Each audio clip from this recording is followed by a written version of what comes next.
Hello everyone and good morning সবাইকে। Welcome to my daily vlog day 4। আমার ছোট্ট জবা ফুলের গাছে কিন্তু আবার দুটো ফুলের কড়ি এসছে, একটা লাল এসছে আর একটা সাদা। আর এদিকে আমার কাঁচা লঙ্কা গাছেও কিন্তু প্রচুর ছোটো ছোটো ছোটো ছোটো ছোটো ছোটো করে ফুল এসছে। এই ফুলগুলো যখন কাঁচা লঙ্কা হবে সেগুলো তোমাদেরকে ভিডিওতে শেয়ার করে দেখাবো। গাছগুলো আমার ভালোই গ্রো করছে। এইদিকে আমার একটা ছোট্ট পাপি সকালে ওয়াক করছিল। এইদিকে সকাল প্রায় বাজে 8টা। আমার হাজব্যান্ড ঘুমের থেকে উঠে রান্নাঘরে গরম জলও বসিয়ে দিয়েছে। লাইট দেখি অফ, বাট এইদিকে ইন্ডাকশনে গরম জল ফুটছে। এবার এই গরম জলের মধ্যে আমি কিছু কিছু জিনিস অ্যাড করে ডিটক্স ওয়াটার রেডি করে নেব। ফটাফট ঠাকুরের প্রণামটা সেরে ফেললাম, চলে আসলাম এইদিকে ডিটক্স ওয়াটারটাকে কমপ্লিট করতে। বাস লেবুটাকে কেটে নেব। এবার হাফ গ্লাসে হাফ গরম জল আর হাফ নর্মাল জল মিক্স করে ওর মধ্যে লেবুটাকে চিপে আমাদের ডিটক্স ওয়াটার রেডি হয়ে যাবে। আচ্ছা, তোমরাও কেউ কেউ সকালবেলা ডিটক্স ওয়াটার খাও কি না আমাকে কমেন্ট করে জানাবে।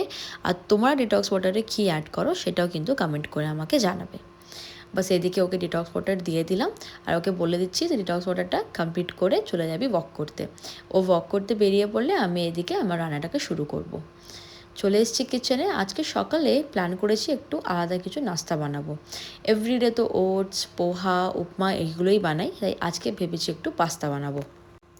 আচ্ছা, তোমাদের মধ্যে কে কে পাস্তা খেতে পছন্দ করে কমেন্ট করে জানিও। আর পাস্তার কোন স্টাইল পাস্তা পছন্দ করো সেটাও জানিও। আমি ইউজুয়ালি রেড সস পাস্তাই বানাই, বাট কখনো কখনো আমাকে হোয়াইট সস পাস্তাও ভালো লাগে। বিয়ের আগে প্রচুর হোয়াইট সস পাস্তা বানিয়ে খাওয়াতাম, ঘরেও খেতাম, নিজেও খেতে পছন্দ করতাম।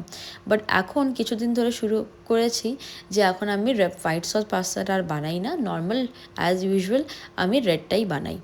এদিকে আমি আমার পাস্তা রেডি করে গ্যাসের উপরে বসিয়ে দিয়েছি। একটা কুকারে হুইসেল মারা পর্যন্ত এটাকে বয়েল করে নেব। এদিকে আজকে দুপুরে লাঞ্চের জন্য বানাচ্ছি আমি মেথি শাক। মেথিটা একটু মহারাষ্ট্রান স্টাইলে বানাবো বেসন দিয়ে। এর রেসিপিটা যদি কেউ তোমরা চাও দেখতে আমাকে প্লিজ কমেন্ট করে জানাবে, আমি রেসিপিটা শেয়ার করব। এদিকে ওয়াক করে চলে এসছে কিচেনে আমাকে একটু হেল্প করবে বলে, বিকজ এই বেসন দিয়ে যে আমি মেথি শাকটা বানাই ওটা একটু ডিফিকাল্ট হয়, একটু ট্রিকি হয়, তো সেটা আমি বেসনটা অ্যাড করার সময় আমি ওকে ডাকি, সেটা কি ও ভালো করে পারে করতে, তো ও করে নেয়। বাস এইদিকে আমার পাস্তাও রেডি। আমাকে কমেন্ট করে জানিও কেমন লাগছে পাস্তাটা দেখতে। আর এদিকে আমার বেসন দিয়ে মেথিও রেডি হয়ে গেছে। এখানে কাচড়া সকালবেলা 2টো প্যাকেট কাচড়া হয়েছে, ওগুলোকে চলে গেছে বাইরে ফেলতে। আমরা ইউজুয়ালি এমনি সকালবেলায় বাইরের দরজার বাইরেই কিন্তু কাচড়া রেখে দিই, ওখানে আমাদের ডাস্টবিন আসে আর ওরা নিয়ে চলে যায় ওখান থেকে। বাস চান করে চলে এসছে আর আজকে অনেক খুশি কেন কি আজকে ওর নাস্তাতে পেয়েছে পাস্তা। বাস আমি ওর টিফিনটা প্যাক করে দিয়েছি। আজকে আর কিছু দেইনি তেমন, রুটি আর ওই মেথি আর একটু স্যালাড দিয়ে দিয়েছিলাম। ও বেরিয়ে গেছে অফিসের জন্য আর আমিও স্নান টান করে বেরিয়ে গেছি একটু পার্লার যাব বলে। চলো আমি ফটাফট আমার চপ্পল পরে নিয়ে বেরিয়ে যাই, পার্লার যাব। আজকে পার্লার যাবার প্ল্যানটা এই জন্য করলাম কেন কি আমাদের আর 1-2 দিন পরেই আমি বেরিয়ে যাচ্ছি বম্বের জন্যে।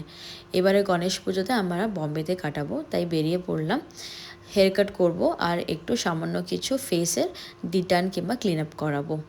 চলো চলতে চলে এসেছি আমার পার্লারে অলরেডি আমি প্রি বুকিং করিয়ে ফেলেছিলাম কালকে বিকালবেলায়, যাতে আমার জন্য কোনো লেট না হয়। এই যে আমি পার্লারের ভিতরেও দেখাতে পারিনি, বাট এই যে আমার হেয়ার কাট। কমেন্ট করে জানিও কেমন লাগছে আমার উপরে আমার হেয়ার কাটটা। চলে এসেছি ঘরে। আর বিকালবেলা চলে এসেছিলো আমার হাজব্যান্ড অফিস থেকে তাড়াতাড়ি, কেন কি আমাদের ফ্লাইট ছিল অফিস বম্বের। এদিকে আমার ব্যাগ প্যাকিং হচ্ছে, এদিকে আমি ফটাফট আমার জুয়েলারিও প্যাক করে নিচ্ছি।